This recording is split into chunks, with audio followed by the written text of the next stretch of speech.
मेरे प्यारे बच्चों, इस नए क्लास में जो एविडेंस एक्ट का है उसमें आप सबों का स्वागत है। आज हम सेक्शन 17 को पढ़ेंगे। एडमिशन। एडमिशन स्वीकृति। पहले देखिए एडमिशन किसको बोलते हैं। Plain reading. An admission is a statement, oral or documentary or contained in electronic form, which suggests any inference as to any fact in issue or relevant fact, and which is made by any of the persons and under the circumstances hereinafter mentioned. अब इसका विस्तृत अध्ययन हम लोग करें। N admission is a statement. Admission क्या है कि एक स्टेटमेंट है, कथन है, जो ओरल और डॉक्यूमेंट्री, जो मौखिक भी हो सकता है, डॉक्यूमेंट के रूप में हो सकता है, डिपोजिशंस के रूप में हो सकता है, एफिडेविट के रूप में हो सकता है, प्लेंट के रूप में हो सकता है, रिटन स्टेटमेंट के रूप में हो सकता है। यानी मौखिक भी आके बोल रहे हैं विटनेस बॉक्स में, और रिटन भी, लिखित तौर पर भी दे रहे हैं। क्या दे रहे हैं? Which suggest any inference as to any fact in issue, जो किसी भी फैक्ट इन इशू, जो विवाद का बिंदु है, जो विवादक तथ्य है, या जो विवादक तथ्य को अंतिम परिणति तक पहुंचने में मदद करे, उसके बारे में है। या और रेलेवेंट फैक्ट, या वो प्रासंगिक तथ्य है, खुद अपने आप में एक प्रासंगिक तथ्य है, या विवाद के बिंदुओं का निपटारा करने के समय वह कथन काम आवे, प्रासंगिक हो। And which is made by any of the persons, किसी भी व्यक्ति के द्वारा, एंड अंडर सर्कमस्टांसेस हियरइनआफ्टर मेंशन्ड, कैसे कैसे सर्कमस्टांस में, उसके बाद किस सर्कमस्टांस में होगा, कैसे होगा, वो पर फैक्ट और समय परिस्थितियों पर निर्भर करेगा, केस के नेचर पर निर्भर करेगा। और साथ ही साथ रेलेवेंट जो सेक्शंस आएंगे उसमें यह विस्तृत तौर पर और डील किया जाएगा। लेकिन यहां पर एडमिशन डिफाइंड, तो एडमिशन क्या है? एक कथन है, एक मौखिक या लिखित कथन है जो विवादक तथ्य को, फैक्ट इशू, जो विवादक तथ्य को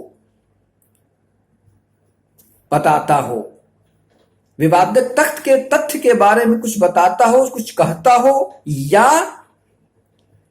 विवादक तथ्य के बारे में जानने में, न्याय निर्णय तक पहुंचने में, उसको सुगमता से समझने में प्रासंगिक हो। गैर प्रासंगिक बातें एडमिशन नहीं होती हैं। जो किसी भी व्यक्ति के द्वारा दर्ज कराया जाए, बोला जाए, लिखित तौर पर दिया जाए, तो एक ऐसा कथन जो लिखित और मौखिक है, जो विवादक तथ्य के बारे में बताता है, जो प्रासंगिक तथ्य है, वह एडमिशन है। अब ये ओरल और डॉक्यूमेंट्री और contain in electronic form information technology act 2002 के अमेंडमेंट से जोड़ा गया था कि कंप्यूटर फ्लॉपी वगैरह में इसको स्टोर आप कर सकते हैं, जो इलेक्ट्रॉनिक मीन्स है किसी भी डॉक्यूमेंट को सुरक्षित रखने का। अब यह वॉलंटरी एक्नॉलेजमेंट है, दबाव नहीं है किसी पर, किसी भी व्यक्ति पर दबाव नहीं है कि आपको दबाव दिया कि आप जाके कुछ बोल आइए। नहीं, आपको हम पक्षकार, वो पक्षकार भी हो सकता है, वो कोई अन्य व्यक्ति भी हो सकता है, वो जाके स्वयं मौखिक, स्वयं स्वेच्छा से जाके उसमें, उस मुकदमे से संबंधित बातों को वो दर्ज कराएगा, अपना कथन। किसी पर दबाव नहीं है, ये इसका एक विशेषता है।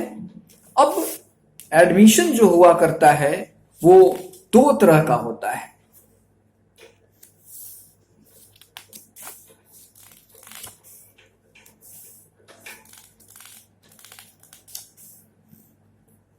जुडिशियल स्टेट एडमिशन और एक्स्ट्रा जुडिशियल एडमिशन। एडमिशन दो प्रकार का होता है, जुडिशियल एडमिशन और extra judicial admission. Judicial admission क्या हुआ, जो जुडिशियल प्रोसीडिंग के दौरान दर्ज कराया जाए। एक्स्ट्रा जुडिशियल एडमिशन क्या हुआ, जो प्रोसीडिंग के अलग हट के जिसको दर्ज कराया जाए, जिसका जुडिशियरी वैल्यू कम होती है। जुडिशियल एडमिशन का वेटेज ज्यादा होता है।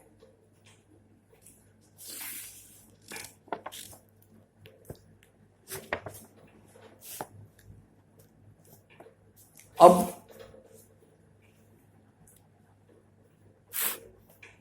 इसमें जो महत्वपूर्ण बातें जानने को हैं, कुछ केस लॉ में नोट करा रहा हूं, वो केस लॉ आप जरूर नोट करें। पहला केस लॉ जो नोट करें वो आप नोट करें, एडमिशन के बारे में बताता है। Thiru John versus returning officer AIR 1977 1977 supreme court. इस महत्वपूर्ण मुकदमे में इसको विस्तृत तौर पर, एडमिशन को विस्तृत तौर पर बताया गया है। उसके बाद एक और महत्वपूर्ण case, union of India versus Moksh builders.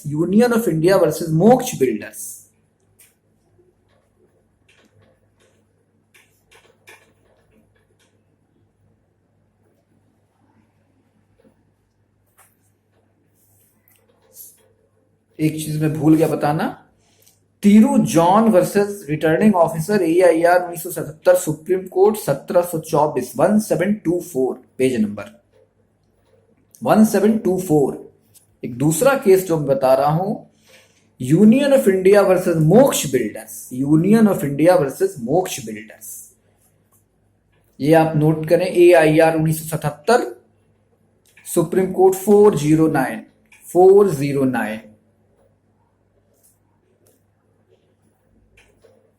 ये बहुत इंपॉर्टेंट केस है। इसमें जो पक्षकार थे उनका नाम है Bharat Singh versus Bhagirathi.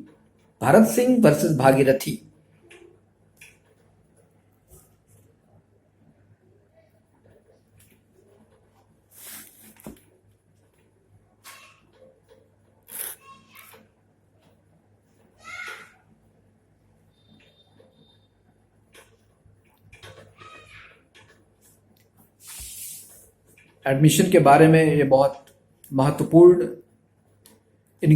Case law है।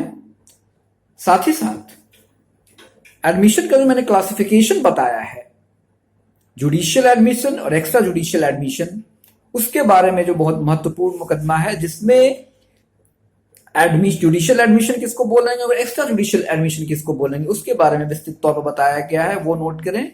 Ayodhya Prasad AJO DHYA Ayodhya Prasad versus Bhavani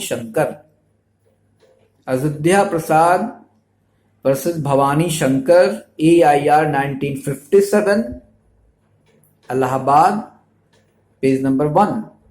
full bench का डिसीजन है।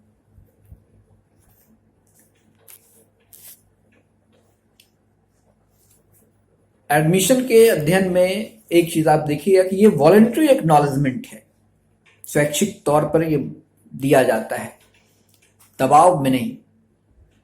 और यह एक मुकदमे के दौरान पक्षकारों के द्वारा या किसी जो पक्षकार ना हो लेकिन उस मुकदमे के बारे में बहुत कुछ जानते हो, एक्वेंटेड हो, वो आके अपना बयान दर्ज करा सकते हैं।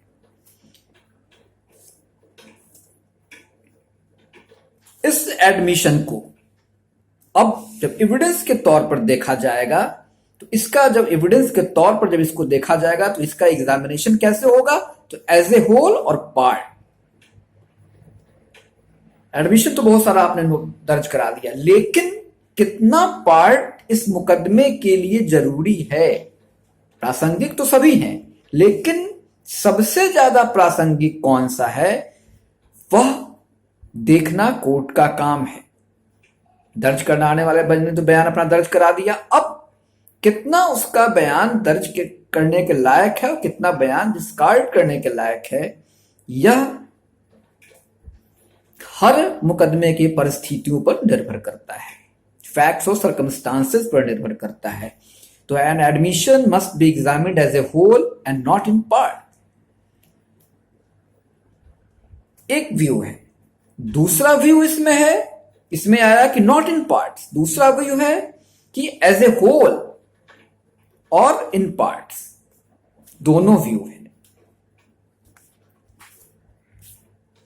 यानी कि एडमिशन को जब देखने के समय हम यह देखेंगे कि इसका पूरा का पूरा पार्ट एडमिट किया जाए या इसके कुछ पार्ट को एडमिट किया जाए, बाकी को छोड़ दिया जाए। तो इसमें जुडिशरी में बहुत मतभेद है। कुछ जुडिशरी कहता है, कुछ जुडिशियल डिसीजंस हैं कि एज ए होल देखा जाए, कुछ डिसीजंस हैं कि पार्ट देखा जाए, लेकिन ज्यादा मत जो है वो है कि एज ए होल इसको देखा जाए। एज ए होल देखने वाला जो केस लॉ है वह है मोहम्मद कोया। नोट करें, मोहम्मद कोया वर्सेस मुथु बोया। मोहम्मद कोया वर्सेस मुथु बोया 1979 सुप्रीम कोर्ट रूलिंग 664।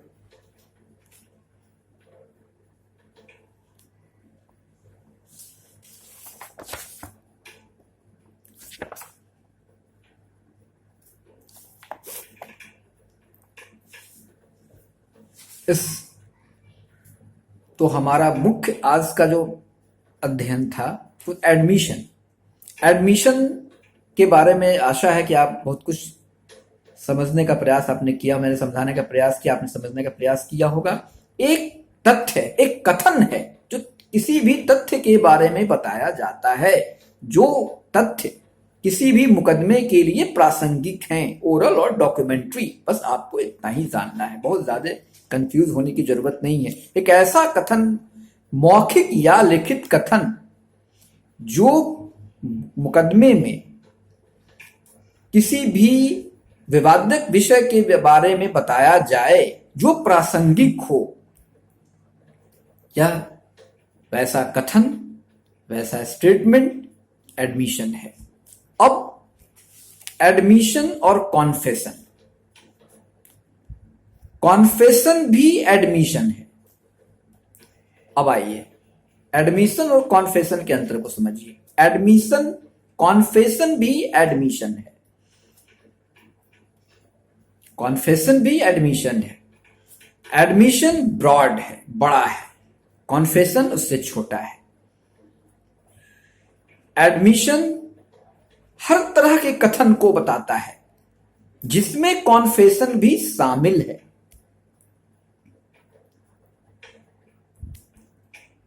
एडमिशन का दायरा काफी विस्तृत है।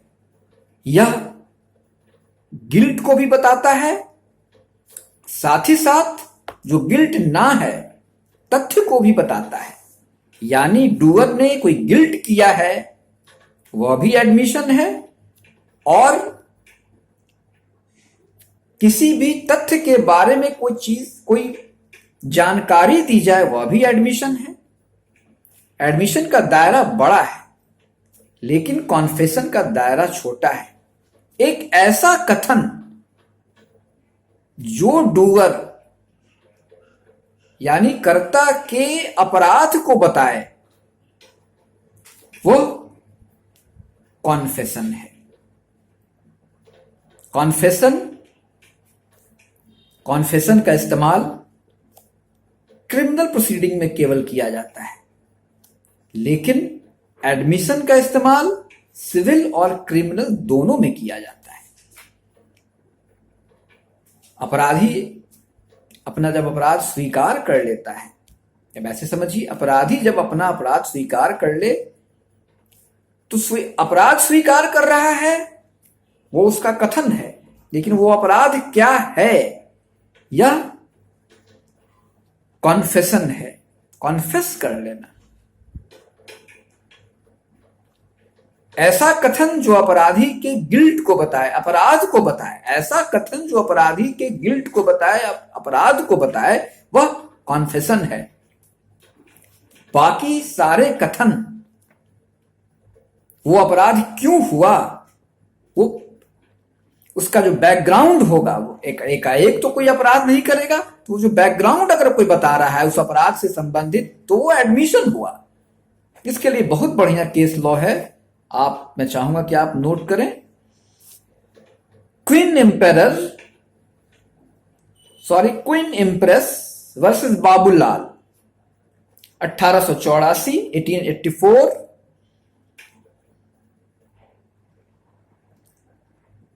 Volume 6,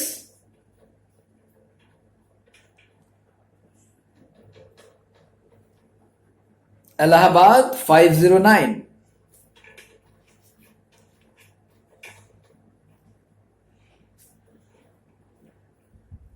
criminal law reporter, CRLR, criminal law reporter journal का नाम है। Full bench. दूसरा है अपने सुप्रीम कोर्ट का है Sahu versus state of UP, AIR 1966, 1966, supreme court 40, page number 40। यह एडमिशन और कॉन्फेशन के स्लाइट डिफरेंस को बताता हुआ केस लॉ, ये दोनों केस लॉ एडमिशन और कॉन्फेशन के स्लाइट डिफरेंस को बता रहे, बहुत स्लाइट डिफरेंस है, बहुत थिन डिफरेंस है दोनों में। वो दोनों का जो विभाजक रेखा है बहुत पतली है। कौन सा एडमिशन होगा, कौन सा कॉन्फेशन होगा, वो परिस्थितियों और तथ्यों पर निर्भर करता है। लेकिन हमेशा याद रखिए, कॉन्फेशन क्रिमिनल केस में होगा, क्रिमिनल प्रोसीडिंग में होगा, एडमिशन सिविल और क्रिमिनल दोनों में होगा। ऐसा बयान, ऐसा कथन, लिखित और ओरल, मौखिक, जो किसी अपराधी के गिल्ट को बताता हो, अपराध को बताता हो, वो कॉन्फेशन हुआ। बाकी उससे संबंधित सारे उनका कथन एडमिशन हुआ। यानी एडमिशन किसी भी प्रासंगिक तथ्य के बारे में कोई ओरल और डॉक्यूमेंट्री स्टेटमेंट है किसी भी व्यक्ति का, चाहे वो खुद अपराधी हो, खुद पक्षकार हो, या उसके उस मुकदमे के बारे में, उस घटना के बारे में जानता हो। कॉन्फेशन केवल अपराधी का ऐसा बयान जो उसके गिल्ट को बताता हो, इसमें थर्ड पर्सन नहीं आएगा। कॉन्फेस खुद व्यक्ति स्वयं करता है, यहां आपको समझना है। कॉन्फेस व्यक्ति खुद करता है, जो एडमिशन दर्ज कर रहा है, स्टेटमेंट अपना दर्ज करा रहा है, वो व्यक्ति वो खुद अपराधी है, उसने खुद गिल्ट किया है, वो अपराध किया है। लेकिन इस एडमिशन दर्ज कराने वाला व्यक्ति जरूरी नहीं कि वो अपराध करता हो, वो उसके बारे में जानता हो। एक थर्ड पर्सन भी हो सकता है, पक्षकार स्वयं भी हो सकता है। और यहां कॉन्फेस करने वाला व्यक्ति खुद अपराधी होता है, उसका बयान जो उसके अपराध को बताता हो वो कॉन्फेशन है। आज आशा है आप लाभान्वित हुए होंगे। आज एडमिशन और कॉन्फेशन का मैंने अंतर बताया और एडमिशन को बताया। हमारा अगला व्याख्यान सेक्शन 18 पर होगा, सेक्शन 18 और सेक्शन 19। तब तक के लिए धन्यवाद।